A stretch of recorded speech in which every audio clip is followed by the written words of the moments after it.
Israel Iran యుద్ధం కారణంగా దేశంలో ఇంధన కొరత ఏర్పడుతుందంటూ కాంగ్రెస్ చేస్తున్న తప్పుడు ప్రచారాలను నమ్మవద్దని బీజేపీ రాష్ట్ర నాయకులు రావుల రామ్నాథ్ కోరారు.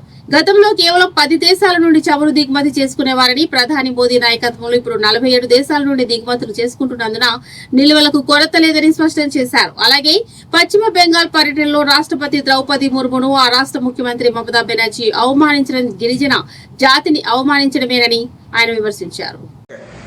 ప్రపంచంలో ఇజ్రాయెల్ ఇరాన్కు జరుగుతున్న యుద్ధ కారణంగా ఆ యుద్ధంలో మరి మనకు చమురు నిల్వలు ఇబ్బంది అవుతూ ఉన్నాయి. ఈ దేశంలో పెట్రోల్ డీజిల్ కొరత ఏర్పడబోతుంది.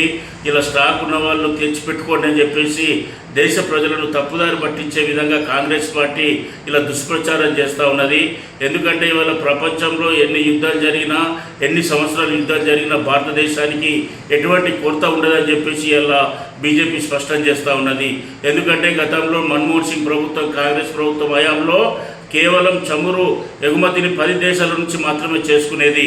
కానీ ఇలా నరేంద్ర మోడీ ప్రభుత్వం ఏర్పడిన తర్వాత దూరదృష్టిని, ప్రజల అవసరాలను దృష్టిలో పెట్టుకొని ఈరోజు 47 దేశాల నుంచి వీళ్ళ చమురు నిల్వలను తీసుకురావడం జరుగుతున్నది, ఎగుమతి చేసుకోవడం జరుగుతున్నది.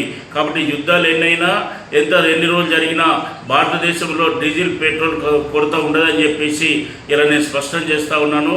కాబట్టి కాంగ్రెస్ పార్టీ చేసే దుష్ప్రచారాన్ని ప్రజలు నమ్మవద్దని చెప్పి సందర్భంగా తెలియజేస్తూ, మరి దేశ ప్రథమ పౌరురాలైనటువంటి మన రాష్ట్రపతి ద్రౌపది ముర్ము గారు పశ్చిమ బెంగాల్ పర్యటనకు వెళ్తే అక్కడ పశ్చిమ బెంగాల్ ముఖ్యమంత్రి అయినటువంటి మమతా బెనర్జీ కాంగ్రెస్తో కుమ్మక్కైపోయి ఒక గిరిజన మహిళని చూడకుండా అవమానపరిచి, అవహేళన చేసి, ప్రోటోకాల్ పాటించకుండా ఆమె తన మంత్రివర్గాన్ని వెళ్లకుండా అడ్డుకున్నటువంటి ప్రయత్నాన్ని మనం చూస్తూ ఉన్నాం. కాబట్టి గిరిజన మహిళలకు జరుగుతున్నటువంటి అవమానాన్ని ఈ తెలంగాణలో ఉన్నటువంటి గిరిజనులు కూడా ఆలోచించాలని చెప్పేసి ప్రజా సమయవాదులందరూ కూడా దీన్ని తీవ్రంగా ఖండించాలని చెప్పి భారతీయ జనతా పార్టీ కోరుతూ, మరి రానున్నటువంటి రోజుల్లో కాంగ్రెస్ ఎన్ని దుష్ప్రచారాలు చేసినా, నరేంద్ర మోడీ ప్రభుత్వానికి ఎన్ని వ్యతిరేకంగా ప్రజలను తప్పుదారి పట్టించినా ఇలా దేశ ప్రజలు నరేంద్ర మోడీ వెంట ఉన్నారు. ఈ దేశాన్ని ఇలా మరింత శక్తివంతంగా ముందుకు తీసుకుపోతామని చెప్పి సందర్భంగా తెలియజేస్తా ఉన్నాం.